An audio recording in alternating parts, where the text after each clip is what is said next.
কাল দুপুরটা আহমেদাবাদের জন্য ৫টা সাধারণ দুপুরের মতো ছিল না। আকাশ ছিল পরিষ্কার, বিমানবন্দরে রানওয়ে জুড়ে ছিল ব্যস্ততা পরিচিত ছবি।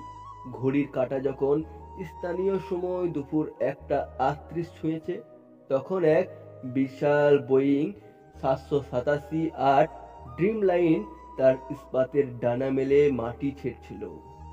তার পেটের গভীরে ছিল ২৪২টি প্রাণ, ২৩২ জন যাত্রী আর ১০ জন সদস্য।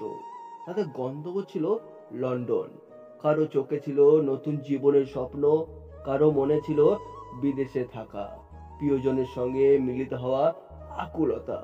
কতজন ছাত্রছাত্রী উচ্চ শিক্ষার জন্য পাড়ি দিচ্ছিল, কত পরিবার ছুটি কাটাতে যাচ্ছিল, কত মানুষ ফিরছিল নিজের কর্মস্থলে। উড়ানের মুহূর্তে জানালার ধারে বসা যাত্রীরা হয়তো দেখছিলেন কিভাবে তাদের প্রিয় শহরটা ধীরে ধীরে ছোট হয়ে আসছে। তারা জানতো না যে এটাই তাদের শেষ দেখা। ওরা ঠিক পরেই কন্ট্রোল রুমের রাডার স্ক্রিন থেকে হঠাৎই উধাও হয়ে যায় বিমানটির সবুজ বিন্দু। ফ্লাইট রাডারের শেষ তথ্য অনুযায়ী বিমানটি তখন মাটি থেকে মাত্র ৬২৫ ফুট উচ্চতায় ছিল এবং তখনও উপরে ওঠার চেষ্টা করছিল। আর তারপরেই নেমে আসে সেই ভয়ঙ্কর অনন্ত নিস্তব্ধতা। সব যোগাযোগ বিচ্ছিন্ন। কয়েকশো টন ওজনের একটা যন্ত্র ভেতরে জীবন্ত মানুষের আশা আকাঙ্ক্ষা নিয়ে তখন পৃথিবীর নিয়ন্ত্রণ বাইরে এক অনিবার্য পরিণতির দিকে ছুটে চলেছে। পরেই সেই ভয়ঙ্কর মুহূর্ত। আহমেদাবাদে মেঘনিনগর এলাকায় আকাশ চিরে একটা বিকট শব্দ নেমে আসে। স্থানীয় বাসিন্দারা কিছু বুঝে ওঠার আগেই তাদের চোখের সামনে এক বিশাল আগুনের গোলা হয়ে ভেঙে পড়ে সেই বিমানটি। একটি মেডিকেল কলেজের হোস্টেলের ওপর আঁচড়ে পড়ার সঙ্গে সঙ্গে বিস্ফোরণে কেঁপে ওঠে গোটা এলাকা।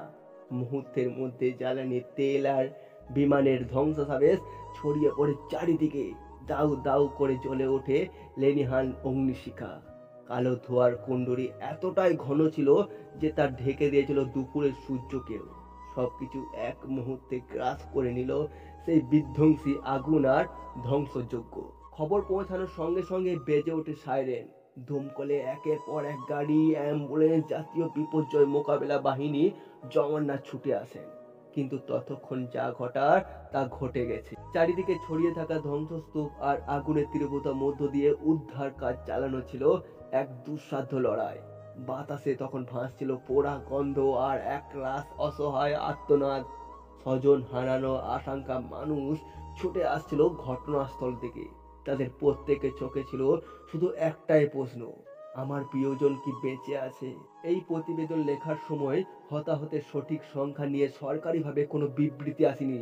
তবে যে ভয়াবহ দৃশ্য উঠে আসছে তাতে এক বিশাল মানবিক বিপর্যয় ইঙ্গিত স্পষ্ট। এয়ার ইন্ডিয়া কর্তৃপক্ষ দুর্ঘটনার কথা স্বীকার করে নিয়েছে এবং সরকার উচ্চ পর্যায়ে তদন্তের নির্দেশ দিয়েছে। কিন্তু কোনো তদন্ত বা কোনো বিবৃতি কি ফিরিয়ে দিতে পারবে সেই ২৪১টি প্রাণ যেরকম ভাবে তারা মাটি ছেড়েছিল? ফিরিয়ে দিতে কি পারবে সেসব ভেঙে যাওয়া স্বপ্ন, অসম্পূর্ণ থেকে যাওয়া ফোনালাপ আর শেষবারের মতো না বলার কথাগুলো? আজকের এই দুর্ঘটনা শুধু কিছু সংখ্যা হিসেব নয়, এটা শত শত পরিবারের স্বপ্ন ভেঙে যাওয়া শব্দ।